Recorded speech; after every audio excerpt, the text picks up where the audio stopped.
Good morning and welcome to Missoula Real Estate Today. This is Peter Christian. I'm here with the host of the show, Diane Beck, with Windermere Real Estate.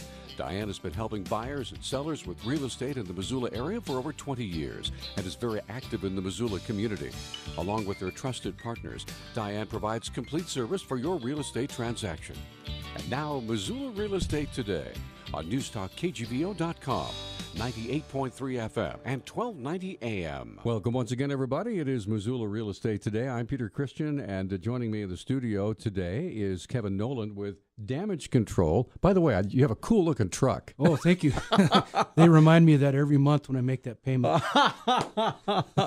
By the way, here's a reminder of how cool your truck really is, right? Yeah, all right. So Kevin, first of all, welcome back. I know this is not your first rodeo with Missoula Real Estate Today. Thanks for coming back. Well, thank you. Obviously, we didn't scare you away the first time. I was worried about making too big of a mess last time. I don't think so.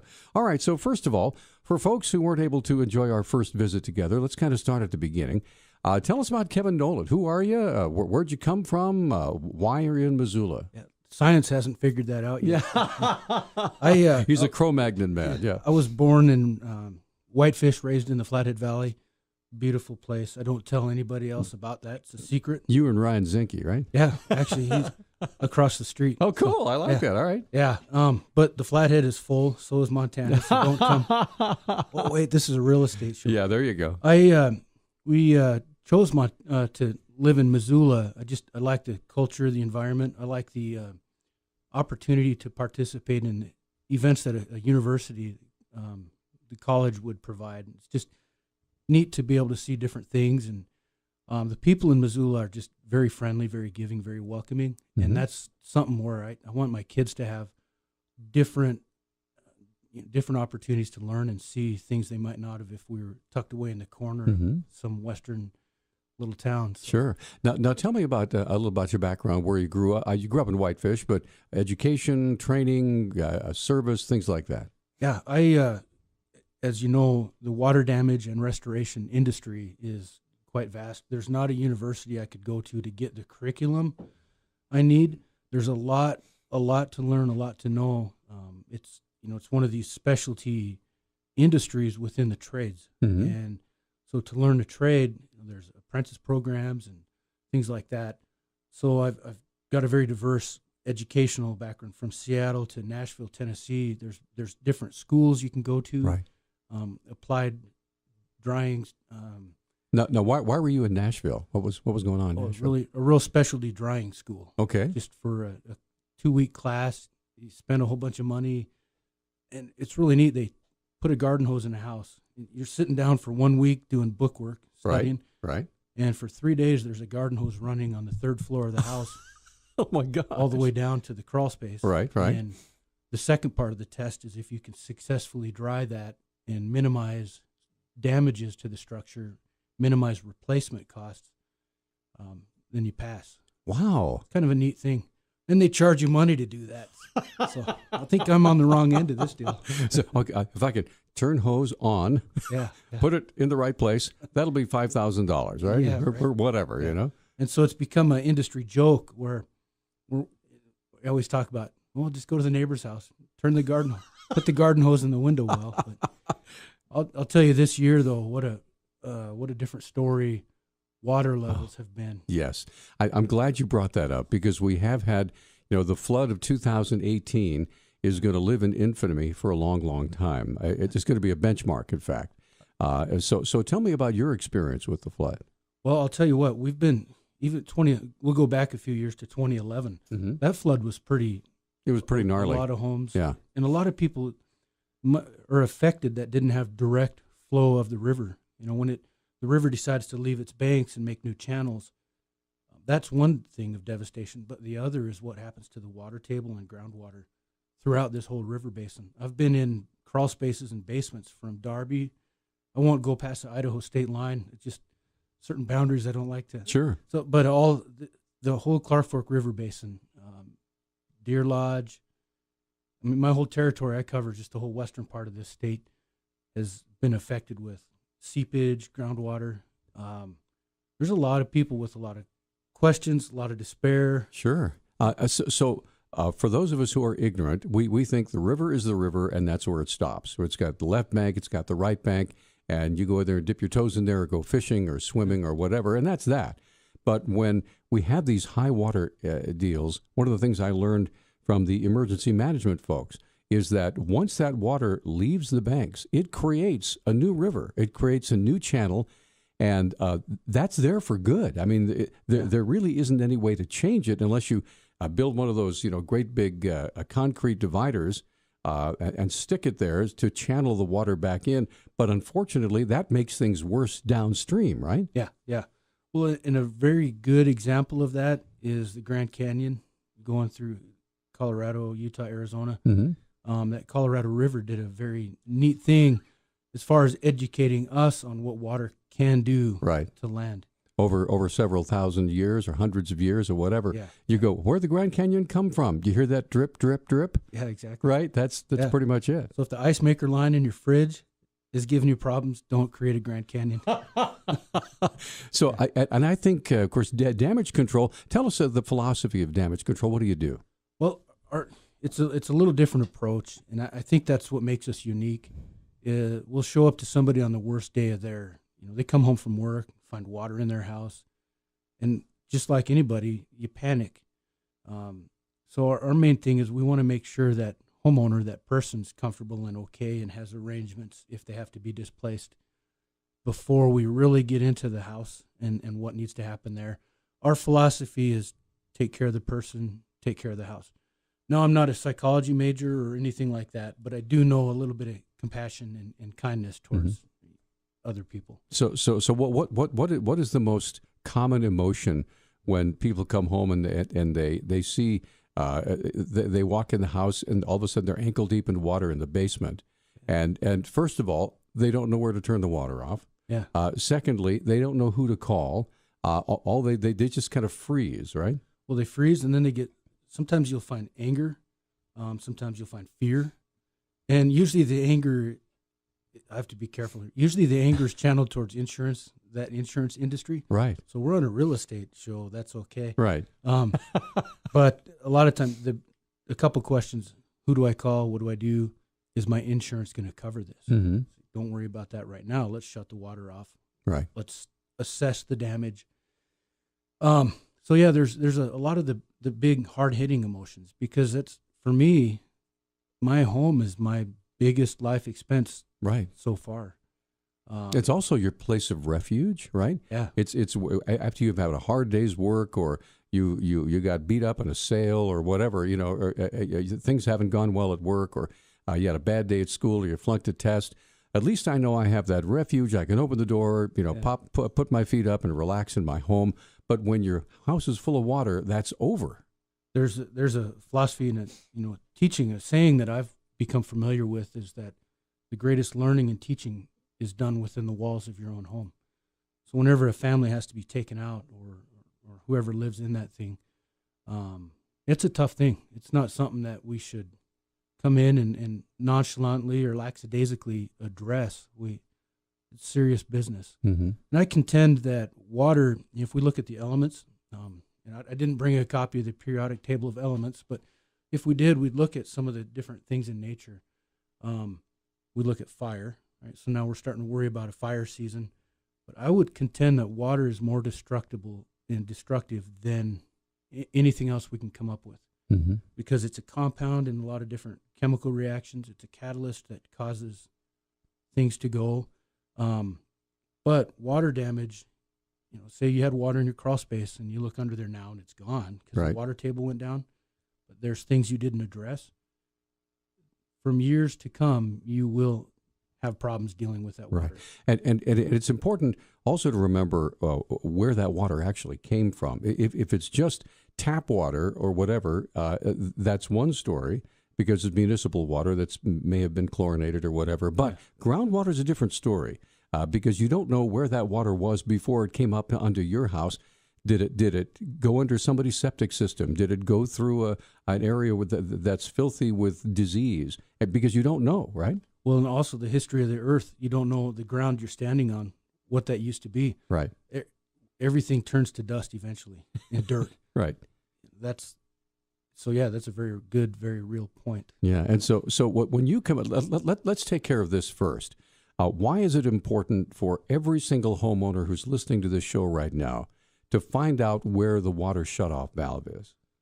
A moment of panic. Roll back 3 weeks. Right. I got home from work one night. It was late, and one of my kids came and said, "Oh, hey, Dad, my brother's room is wet." Uh-oh. Oh, what do you mean? He goes, "Oh, the carpet's all wet." Well, when did you find out? Oh, a couple days ago. I just forgot to tell you. Oh my gosh. Well, so there's an active leak. It happens to everybody. Mm-hmm. And luckily, I know who to call. I hope so. Who to have come. Yeah. Yeah, you don't have far to go, right? Yeah, exactly. So you need to know that water shut off to, one, stop the flow of water, minimize damage, and then we can assess it after that. But so many times a pipe breaks or there's a leak and there's water damage occurring. Well, let's stop that. Let's reduce that risk of further damage, further exposure. That's primary damage. Then what comes after that is secondary damage. And that's where, I shouldn't give away my password to my website, but certain things make more money as the progress occurs, Sure, right. damage furthers. Mold is expensive to treat. So if we can minimize that, get on it right away, take care of the initial water damage, then we don't have to worry about what mold can do. So we start off with the most destructive, the most damaging is water. So let's say we come home, we find water. Luckily, we know where the water shutoff valve is. So we turn that and make sure that the source of the water coming in, at least as far as we're concerned, that we can physically do on our own, we've shut that off. But there's still water coming into the basement. That means we may have a groundwater problem, right? Yeah, exactly. Don't grab the phone book and call somebody there. No. Ask your friend who to call after that. It's my my little ploy about find somebody you can trust. Right. No, it happens all the time. We'll come over to a neighborhood, park my truck somewhere weird, put my lights on, and homeowners will be standing. Hey, can you come to my house next? Right. Yeah. So we do still have quite a deep waiting list to get through. I don't like having to do that. We're, we want to treat things as a priority. Right. Health, safety's first, and then if we're dealing with the comfort of your home, and Mrs. Smith over here still got health safety issues. We have to prioritize it that way. But yeah, the next thing is make sure the water's shut off. I wrote down some statistics, some numbers I think are eye-opening. By all means. Hopefully a lot of people, as you drive around, I saw lots of people just driving around looking at water on the ground, flooding the river. We talked about water table.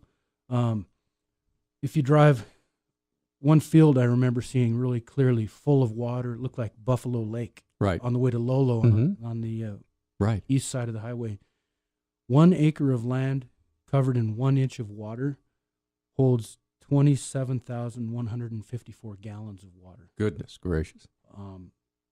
And water weighs 8.34 pounds per gallon. Wow. So if you think about how much pressure is being put on the earth, luckily I think that's what helps the earth stay on its rotation. Right. On its axis, right. Yeah. I haven't studied that yet.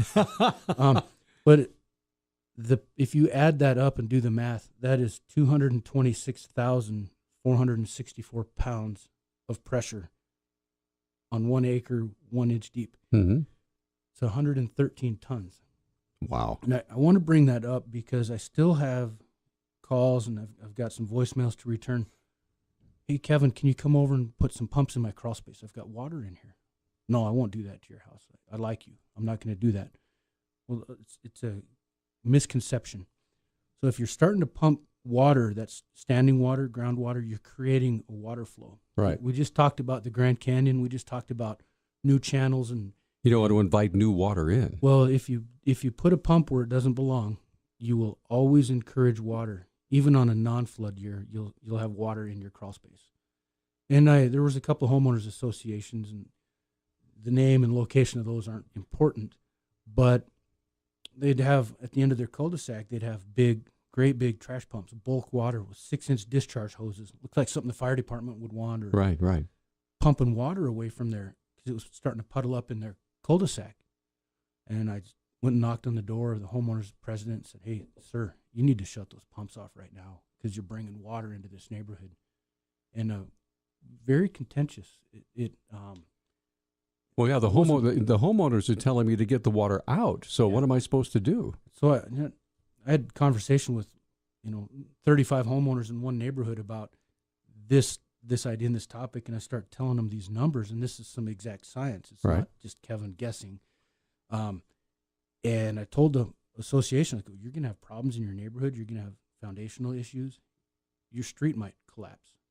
And I almost brought a picture, and it doesn't work very good on radio, but there's 2 different really big sinkholes that they had to shut off. The pavement has collapsed and fallen into holes because of these aggressive pumps.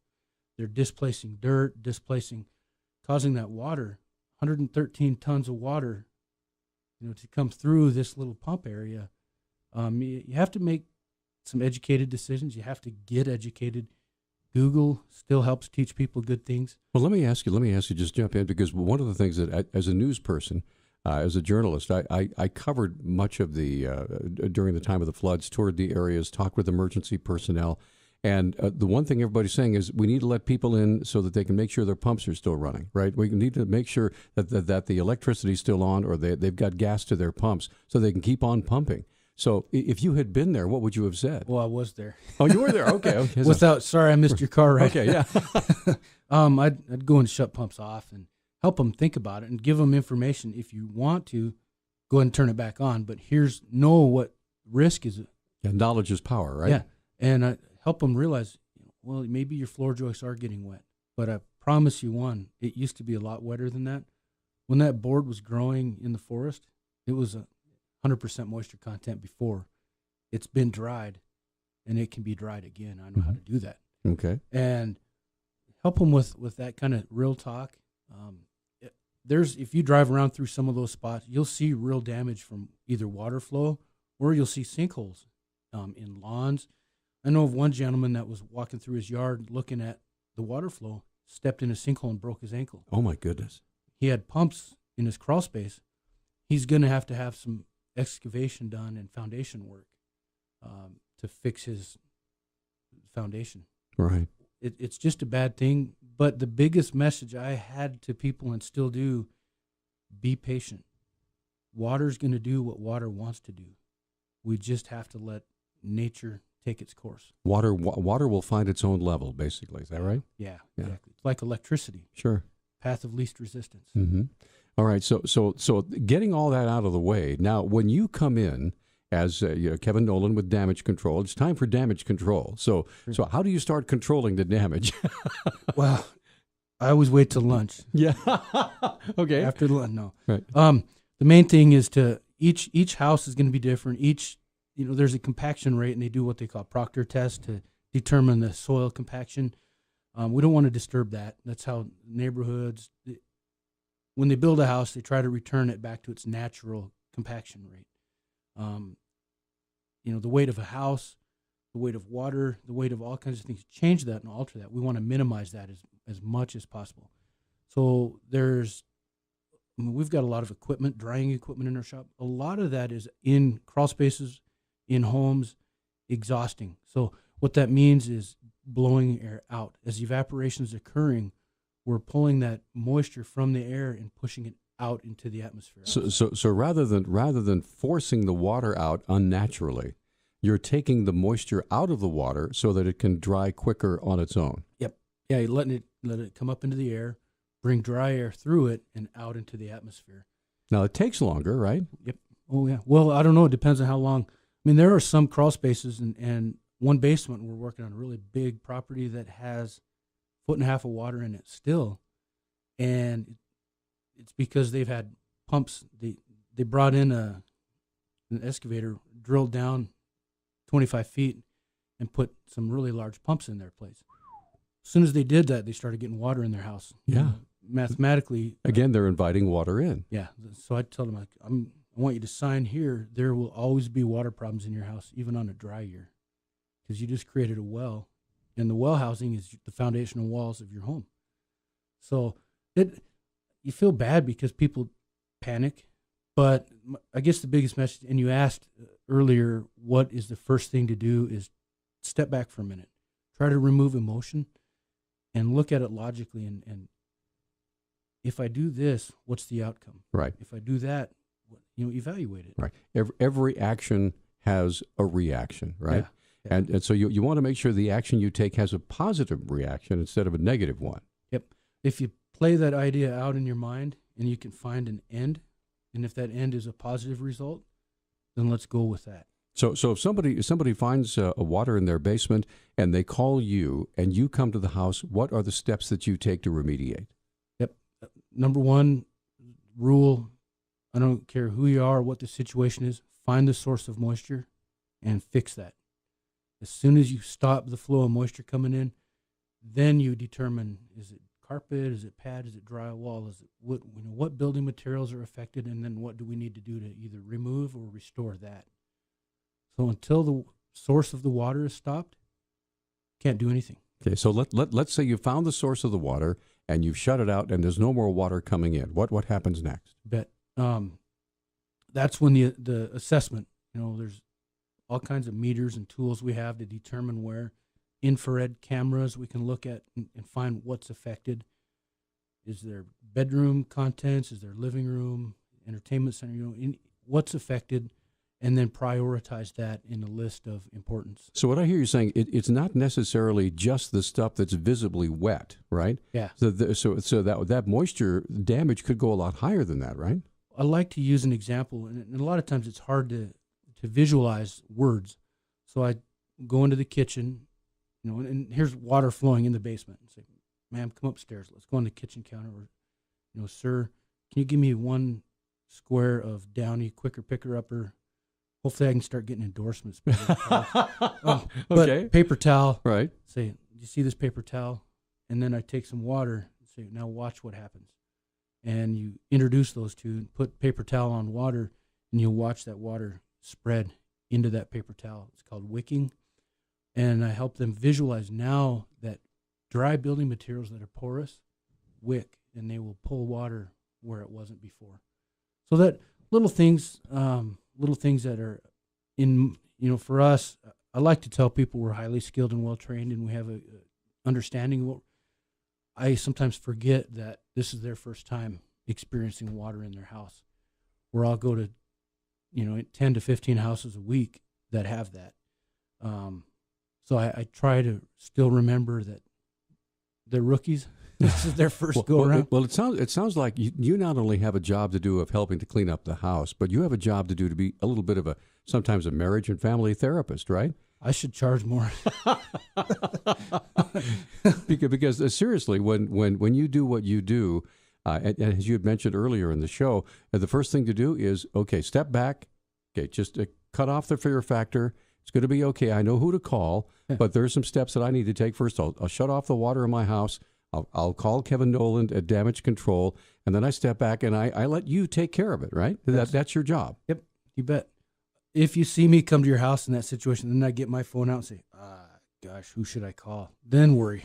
But no, the biggest water damage there's a couple that I like to put out there that a 5-star hotel, and I haven't always lived in Montana, but there was at downtown Phoenix, a 5-star hotel, the presidential suite, a pipe burst in that one time. Right. 4 floors, a 4-inch water main. There's 1,000 gallons of water per minute that come out of that.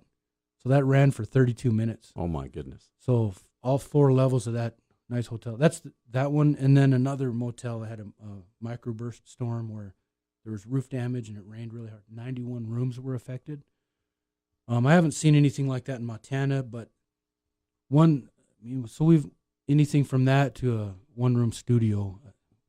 We just have to break it down and room by room and piece by piece. So believe it or not, we only have like 5 minutes left in the show. Oh. So step by step, we found out what water does and how damaging it is, and there's how little we can do to control it. But when you arrive on the scene, you're there to fix it. So what are the steps that you take? Number one is we find where the moisture is. So we've controlled the moisture. We decided it's okay to start working. So water plays hide and go seek. We're the champion still. We can find it. As long as we find it, we can address how to dry it out. Do we remove? Do we replace? What steps do we go through? And then I will bring you, the homeowner, through the process with me. I like to educate you, say, here's what we've discovered. Here's what we've decided. I want to present this plan to you for your approval. And as long as the plan we come up with makes sense to you, then I think we'll have a good relationship and we'll be able to successfully take care of your house. And then when it's all said and done, we're open to invitations for barbecues. So how do you get the water out initially? Oh, well, sometimes we can extract it with a large vacuum mounted in our vehicle, real high flow. A lot of that's measured in CFM. So the stronger the vacuum, the more water we can pull out. So if carpet and pad, if it's standing water, we can pump it, we can suck it out. Sometimes we do a combination of both. And then a lot of times right now it's insulation's wet, drywall's wet. We'll go ahead and just cut that out, bag it, and then dispose of it. And then, there are, like I said earlier, there's a couple we're just letting evaporate and removing water that way, just because it's not safe to pump. I don't want to damage the foundation. And you alluded to earlier, equal pressure. Water wants an equilibrium. And if I have 3 feet of water on one side of the wall, but I'm pumping on the other, 113 tons are pushing on that foundational wall. Wow. I've seen houses, foundation pop up. I've seen foundations collapse. It's a big safety thing where you don't want the house to fall down on you. Yes. We wait. Right. And so you get the job done. And now when it comes to replacing like drywall and carpet, you leave that to other folks because it's your job to remediate the problem, right? Exactly. One of the beautiful things I alluded to earlier, Missoula is such a giving, caring community. There's so many relationships that are already existing. I like to build on that. If you know a remodel guy or your nephew can do this kind of work, let's bring him in. Let's get that done. And then there will be, I don't want to get in the way of that business transaction. I don't have a problem networking and building a community. And done right, we're successful at that. We're talking with Kevin Nolan from Damage Control. And, of course, the flood of 2018, I'm sure that you're still dealing with that and will be for quite some time, right? I want to print some shirts. I survived the flood of 2018. We will rebuild. As much joking, there are homes that were destroyed and ruined. And your heart goes out to them. Now, is there a cautionary tale here of people? One of the dreams of moving to Montana. Let's build right by the river. It's going to be great. We'll have the view. We'll go out and we'll toss rocks from the deck into the river. Not a good idea, or what? Well, when I was a little kid going to Sunday school on Sunday, there's a song, "Wise Man Built His House Upon the Rock." Right. However that goes, be on good foundation. Absolutely. I've been in some of the most beautiful homes right on the edge of water, and it's how do I protect my house from fire? Right. How do I protect my house from mountain lion or grizzly bear encounters? Right. Part of being a Montanan. Don't build where they are. Yeah. Well, there's an apartment complex in the middle of town on the 6th floor. I think you're safe from river. I think so, yeah. Okay, so we have about a minute left in the show. So we just need some information, some contact information. Are you 365, 24/7? What? I had a worker one time, 2 a.m., we're standing knee deep in water, and he punched me and said, "Nighttime is for sleep." So I respect that. When in your time of need, please call us. What's the number? 406-274-4168. All right. Kevin, it's always a pleasure talking with you, and thank you for sharing that important information. We really appreciate it. Thank you. You're welcome. All right. Kevin Noland with Damage Control has been our guest on Missoula Real Estate Today. I'm Peter Christian for Diane Beck at Windermere Real Estate. We really appreciate you listening, and we'll talk to you again next week. Thanks for tuning into Missoula Real Estate Today. We hope you found the information over the last 30 minutes to be helpful. If you have any suggested topics for future Missoula Real Estate Today programs, or any questions about buying or selling real estate, please email Diane. Here's the address. It's dianebeck@realtor.com. That's dianebeck@realtor.com. We'll see you next week on News Talk KGBO.com, 98.3 FM and 1290 AM.